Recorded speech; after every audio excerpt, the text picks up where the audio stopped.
past couple of months.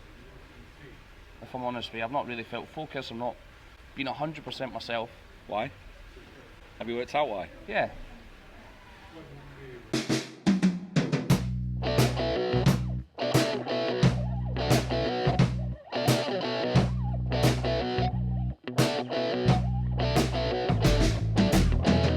What's your name? 1, 2, Frankie. Where are we? Tenerife. I forgot where we were. You are on YouTube. Yeah, You're on YouTube. I know. What's your channel called? Frankie Mack Official. Frankie Mack Official. Why is it unofficial one? There's an unofficial one. Is there? Nah, I don't know. Sounds better. Do you know what it is? I wanted to talk to you, and the reason why I wanted to talk to you is dead simple. Is because, can I just a quick question? How old are you? 30. You're 30 years of age. I'm Yeah. 52. Uh-huh. I'm 52. I don't feel it, but I do feel it. You don't even look it. Thank you. It's like Oh, genuinely, I had you a don't. very easy paper round. You don't? A lot of outdoor living. I see a lot of yourself in regards to your attitude in me when I'm watching stuff. And I'm going to tell you a story first of all, right?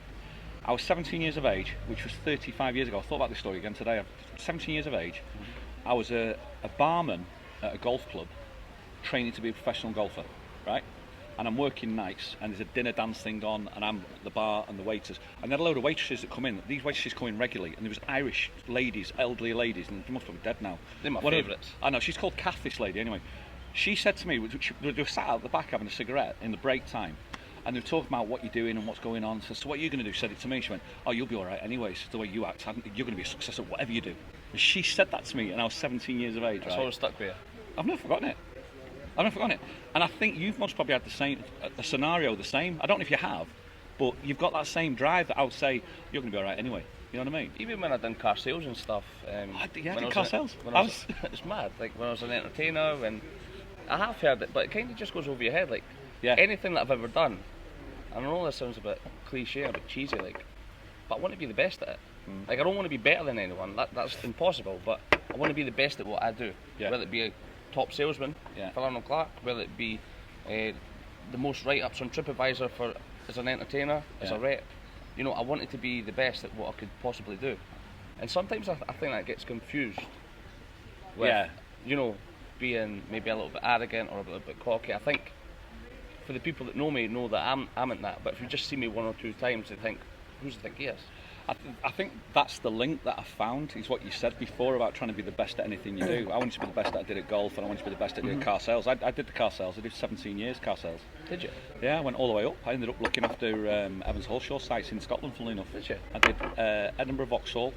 I did Falkirk Vauxhall. I used to work near Edinburgh Vauxhall Yeah. at the Site Hill. Yeah, I was at It Site was Hill. Arnold Clark Motor Store. Yeah, I was Site Hill. I was the one lowered down. You know, the one That's outside right. down there. Beside the big roads. Yeah, that was me. I did Falkirk, so the Kelpies, beautiful.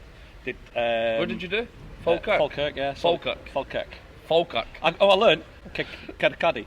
Gargodi. Carcadi. It's not Cacaldi, it's Carcadi. Carcadi. I know.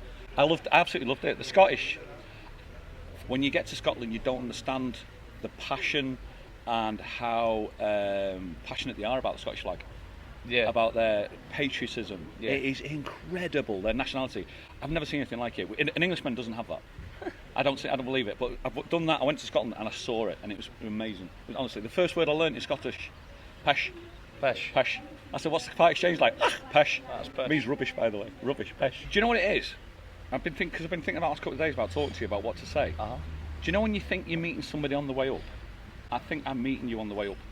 Right. You know, people just go, right, this is it, Tenerife, we're there. Yeah. I think you're looking past it. And I've seen the stuff online that you've done that shows me that you're looking past it. I saw an interview on Dubai Radio. Yeah. I watched that whole interview. Did you really? Yeah, I did. I thought it was great. I thought it was absolutely That fantastic. really surprises me. Really? Yeah, but what surprised me is how on earth did you get on that bloody radio? How did you get it? You must have engineered. What happened? I've always said it's the networking that you do before an opportunity arises. Yeah. Like for instance, nobody knows that I'll maybe message 50 to 100 people maybe per week. Yeah. Not even message them asking for it, but you know, for instance, you. Good luck with your new venture. Yeah. You know, a guy that I know back in the UK, Dapper Laps, is a comedian. I know him. I've heard of him. For the past year, 2 years before, you know, we were commenting on each other's stuff. That's how I ended up performing at the O2 with him. Because he was like, do you know what? because I messaged him one day. He was like, "Oh, how's things, mate?" And I can't remember what had happened. I was really unwell or something. And I says, I might come in to London at the end of the week and watch your shows, try and cheer me up. Yeah. He says, do you want to come and support me? I was like, what? He said, well, you've always supported me, and we've done a few shows together. And it's, you know, I'm never actually wanting anything of anyone. It's just leaving your 2 cents everywhere. It's leaving your footprint. But people who know who you are. Yeah. You know, because eventually you might come across paths with somebody that's actually, hold on, I know them in Dubai, they've got their own radio station. Yeah. What you do Monday night? Frank, I'm free. That was great, I saw it. I watched it. That Mark Lloyd was... great voice radio, him. Do you know what though? I said this word about 1,000,000 times. When I get really nervous, I'll have a buzzword. I used to do it as an entertainer, I used to do it as a rep, I do it at my shows sometimes. And I'll say this word, phenomenal. Or just another word, and I'll repeat it, and I must have said phenomenal I counted about 36 times in this interview. Didn't notice. Honestly, but once you notice the first one, you're like, yeah. It's so cringy, and I'm like, oh my god. So all my shows the past couple of weeks, everyone's been like, phenomenal show. And I'm like, but the guy on it, Mark Lloyd, really, really nice guy. Great radio Great voice. interview, honestly. Yeah, it was nice. I enjoyed watching it. I really did. The whole setup. It looks well smart. I walked in and I was like... It looks very expensive. I walked in and I was like, this is not for me, is it? I imagined it at the top of a skyscraper, you know what I mean, with because it was all like neon blue, wasn't it? It was high up. Yeah, it was great, man. It's absolutely But what great. you were saying about Tenerife, like, I'm never going to see past it, but I don't feel challenged. So that's why I'm doing the assembly rooms. Yeah, I want to talk about that as well. That's Edinburgh, isn't it? Yeah. You're doing like last year. You came up with, or Frankie Mack is doing the Fringe. Is it the Fringe? So that was a weird one as well. Yeah. I was like, it came out of nowhere. What? How? And that came out of a guy who phoned me from the newspaper, The Sun, and he wanted to do a write-up on what was it? Something to do with Bublé or whatever. Yeah. And he said, well, we're getting to the end of the call, and he said, have you ever thought about the Fringe? I said, nah, no, really. He says, the Fringe, what is it? It was like actors and... Yeah. He says, no, like people sing there. All right, cool. He said, no, really think about it. He said, I'm going to... So he told me a couple of things about it. And he says, you're actually from Edinburgh and Leith, like the city centre. I says, I know, that's why we hate the Fringe. Because it was always traffic. It was always full with tourists. We hate it. He said, just look into it. So after the phone call, hung up, went on Google. I can't remember the exact date, but say it was the 2nd of March. Yeah. The closing date to register was the 3rd of March. Right. So you like So I was like, I'll register, see what happens. So what happens, you need to register, but you need to have a venue sorted. I just lied and I told them I had a venue sorted. Then emailed, 100, 150 venues. One got back to me. Yeah. And then that was it. There was a place called Greenside. And it was such a great location. Top of the Royal Mile, 90 seats. And I'd done 6 shows and they were all sold out. And really? Yeah. That's amazing. But you market it yourself? Yeah. But that's what I need to get away from, because not get away from. I always do everything myself. Yeah. Like, that's the problem. I'll be honest, I find it very hard to trust people. Yeah. I find it hard to people, especially with the Facebook and because I built that myself. Yeah. I don't want somebody to How go... many people you got on Facebook following you now? On Facebook, 30,000. 30,000 people following you on Facebook? And Instagram's about 13. 13 on 12, Insta? 13, yeah. That's just like... I mean, I know how hard it is to build a following. But it's not even it's not even that number, 30,000. Like, out of that 30,000, I've probably got maybe... I would say at least 1,000, maybe 2,000 loyal followers. Yeah. And when I say loyal, like, as in, like, they'll support me, they'll share, they'll comment, they'll like. Yeah, they get involved. Just get involved, that's the word. I like that. You get involved. They get involved. Yeah. They have a laugh, they have a banter. We have that on Sundays. Every Sunday it's the same people that we get, and it's great. I see that with you guys. You get to know them. You just get to know them. You get to know them. Yeah. And that's the thing as well. And I think, and I've always said it. Like, when I first started 5 years ago, I never set out to be the best singer. I never even set out to be the best entertainer. I just wanted to make people feel the best when they come and see me for an hour. I want people to forget that, I've got that stuff going back home or that. Just an hour. Just give me an hour, and I'll make you smile. That's it. That's what I want to be the best at. It's a great attitude. Because there's so many better singers than me. There's so many better entertainers, and But I think what I do is I make people feel a certain way. Yeah. we're at the Aqua Gym, and normally there's a car parked outside that's a McLaren, blue McLaren. Right. Don't know if you've seen it driving about. Yeah. I came in here one day and it was bugging me. Because I was like, I want that. And I was like, whose car is it? To reception. It was like, oh, this guy called Peter Sage, and what does he do? He's a motivational speaker. Yeah, I've seen that's what I talk about as well. I've seen that. So, I'm in the gym. He's had you stood up in your on. I've seen his videos where you stood up on that. I stood up on the stage. How on earth? So I met him here, and I met him at the cafe, and we walked past each other. And the first time he looked at me and went, "All right," and I just went, "All right." There was just a nice energy. Second time we walked past each other, same thing happened. I thought, do you know what? I need to ask him what he does, because I said I want that. Yeah. So I says, Peter, I said, you Peter? I says, I've seen some of your videos online. He says, oh, thanks so much. And he says, what do you do? I said, oh, I'm a singer and showman. And anyway, we swapped details. So followed him for about a year. Yeah. Liking little comments here and there. Anyway, I see him in the gym maybe a couple of months ago. And he says, Frankie, he says, I've got this event coming up. It's in Tenerife, blah, blah, blah. He says, I know you're you've always wanted to do something like this. You want to come along to one of the talks. He says, it's a 3-day event. I was like, a 3-day event? I says, I've always wanted to do that. And in my head, I'm thinking, if I can learn how to do this, maybe I can do this further down the line. Yeah. Right, cool. So I ended up going. It was amazing. It was so good. And one of the exercises we did, the first day was about yourself. It wasn't about mindset. It wasn't about. It's about yourself. And this is what got me. I felt really vulnerable here. So one of the exercises was like, imagine like you're a child and you're walking through and your home, and what was your home like? What was this like? And my parents separated when I was younger. Mine did. I've been an only child, and I've had 2 very happy homes rather than 1 unhappy home. So I feel really blessed. Yeah. Having 2 Christmases, having 2 birthdays, but at school was quite different because I was really overweight, and I would never speak to anyone. I had long hair, just I didn't fit in. I never fit. I used to play snooker for Scotland as well. Yeah, I remember that. Yeah. So I was never normal. Yeah. And I've never fitted in anywhere. I don't even fit in Tenerife. I don't fit in anywhere. That's how you feel, though. That's how I feel. Yeah. Yeah. But anyway, so I don't know what the first day was. It was kind of like finding out what you missed as a child, and I was like, well, I missed feeling included. That's what I missed. I missed, playing football with the boys, or being able to sit there with these guys. I was always kind of a bit of a loner. So that's what I wrote. I wish I was included. It gets to the end of that day. It says, everyone take out your notes from earlier.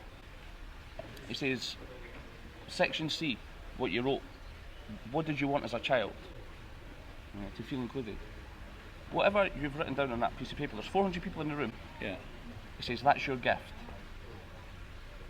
And everyone's like, what? It says, you'll never get that. You'll never have that feeling of feeling included. You'll never have that feeling of being loved. You'll never have that. He was pointing out people, and people were like, what are you talking about? He says, you give that to people. And everyone just went, huh. So the person that never had love is a nurse. Yeah. The person that doesn't feel included makes people feel included. Yeah. Because that's how you get that feeling. Yeah. You hunt that feeling. And I'm not even ashamed to say it. I burst into tears.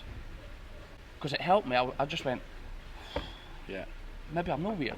Yeah. Maybe I'm not, And that was a huge thing. And then, he got me up on stage. I said a couple of words and stuff as well. And, that's what I saw. That's when I said, like, maybe that's why I'm always looking for validation. Maybe that's why, I do care what people think, because it's like, I need this person to like me. I think I've always had that. It's an incredible thing. As I said, when I first met you to when I know you now, because I first met you and now I know you. Do you know what I mean? I've seen you change as well as the showman. I've seen the show change as well, and it is a very much. I think the last time I watched you full one, I was with Shelley's dad. I think at Hoppy's. That's right. He was blown away. He thought he was blown away, and he's an agent of the back in the day. Is he? Yeah, he was an agent back in the day.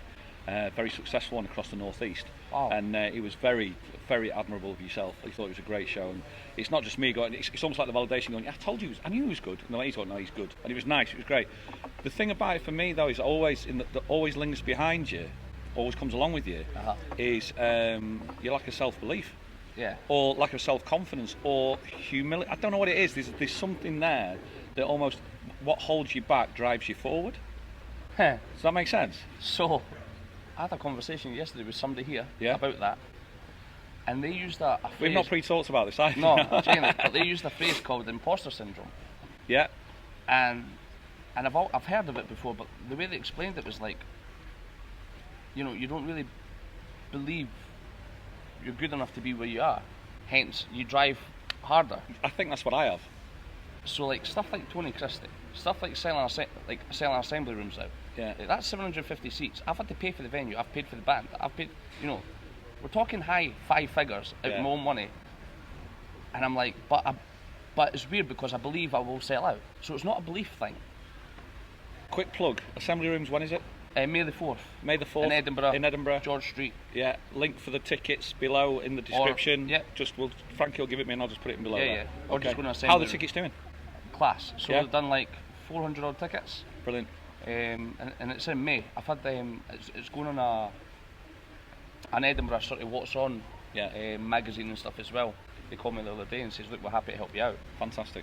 Absolutely brilliant. So if you're in the Edinburgh area, May the what? May the 4th. Be with you. Star Wars got to be on it. Sorry, that's how you remember the date. I know. So you've got Edinburgh, May the 4th. Yeah. But you've also now got Tony Christie. What's going on there? Tony Christie. Did Tony Christie, Frank, it's Tony. I've had one of them, by the way. I've walked in the dealership, phone rang, I picked it up, and he went, who's that? I went, it's Rick. He went, Rick, Gaza. And it was Paul Gascoigne. Shut up. No, it was, yeah. Yeah, I sold his dad a Jag. And he was like, yeah, it's a true story. So I'm just about to, Frank, who's that? Yeah, it's Tony. He's like, what happened? No, I met up with a couple that work over here, and they're into sort of bringing people over, and they asked me, like, what they were looking for is someone that wasn't a tribute. They were looking for people who could sell with a following, but, you know. After a specific type.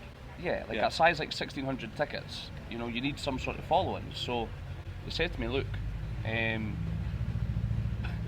would you support Tony Christie? And I was like, what? I was like, Tony Christie or like a tribute? He's like, no, the Tony Christie. I was like, Tony Christie's coming here and you want me to support him? I'm like, okay. And then we spoke about, you know, figures and whatever, and I was like, I'll think about it. I was like, let me think about it. No, but I was like, of course. And we actually met here. Yeah. It was here that we met. That's a lucky place here. I know. It's a lucky place. This is my lucky place. Do you know what? This is my lucky place. Yeah. And I'm going to give them a massive shout out. So the Aqua Club Thermal, I always come here to Tenerife. You know, when the past couple of weeks especially, I've not really felt focused. I've not, maybe even past couple of months, if I'm honest with you, I've not really felt focused. I've not been 100% myself. Why? Have you worked out why? Yeah. Yeah, because I go on these little things, you know, I'll have 1 drink, 2 drink, 3 drinks, and that, you know, that ruins the next day, you know, I'll end up, you know, I just have anxiety, you know, for me, like, I'm a much better person sober. I'm a much better person sober, like, without going into too much detail, like, I'm a nice guy sober. Nice guy sober, not so much with a drink. And I overthink, I'm anxious, you know, and I know that. But the more, and it's like a vicious cycle.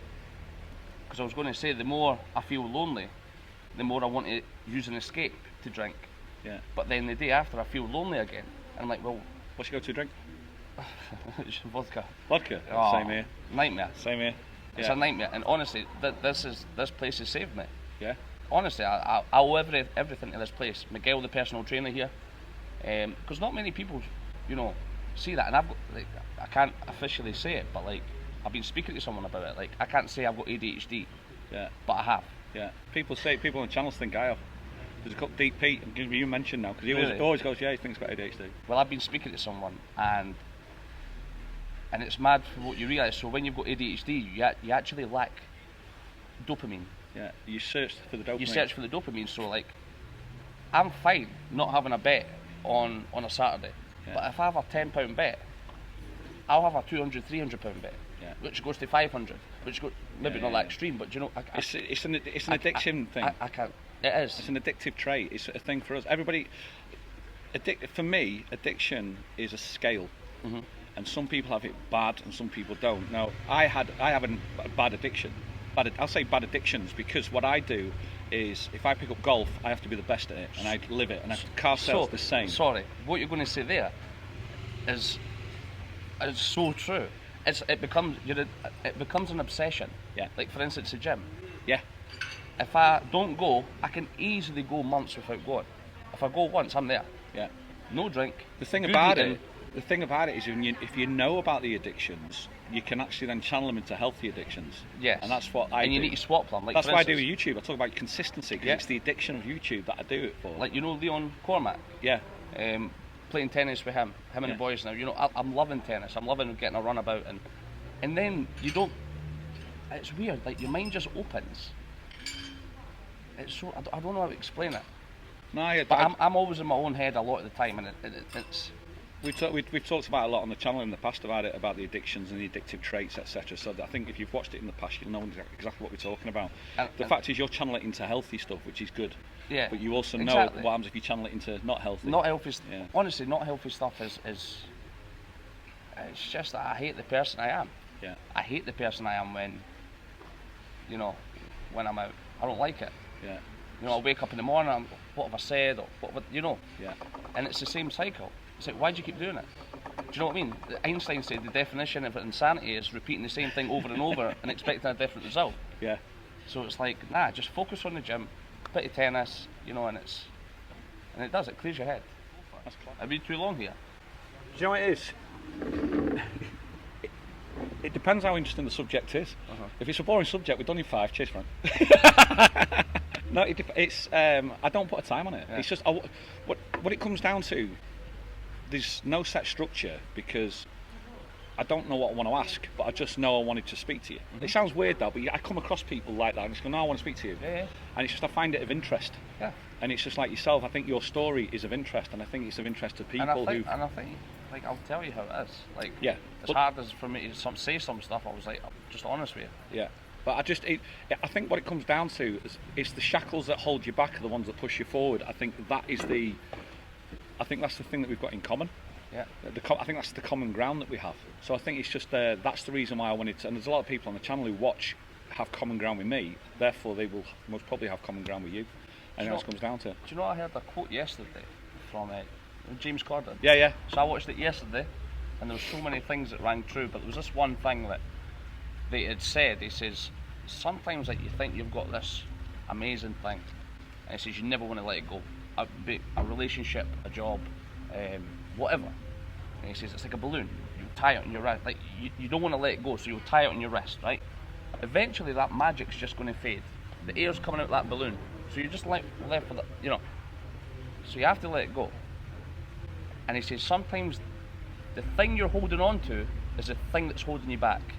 Yeah. And I was like, wow. And I'm holding on to some stuff that I don't want to let go, that I shouldn't let go. Yeah. But I know I need to let go. Where's Frankie Mack in 5 years? Where are you in 5 years? Crime Watch. No. I know it's a shit. I'll have my own show in Vegas. Yeah. And it'll be the MGM Grand. Yeah? In 5 years? Less than that. Watch this space. Less than that. Watch this space. And it's not, you can call me arrogant, you can call me cocky, but I know that's where it'll be. I see it so clearly. I visioned doing the Tropicana Hotel. I wrote a cheque to myself. I watched this thing years ago when I started singing. It was Jim Carrey. And he wrote a cheque to himself. It's another phenomenal thinker. Phenomenal. Yeah. Hey! But Jim Carrey was on this late night show and he had said, I dated it 1999 or whatever it was, and I wrote a cheque for 10 million. Whatever. Never had a job, never had anything.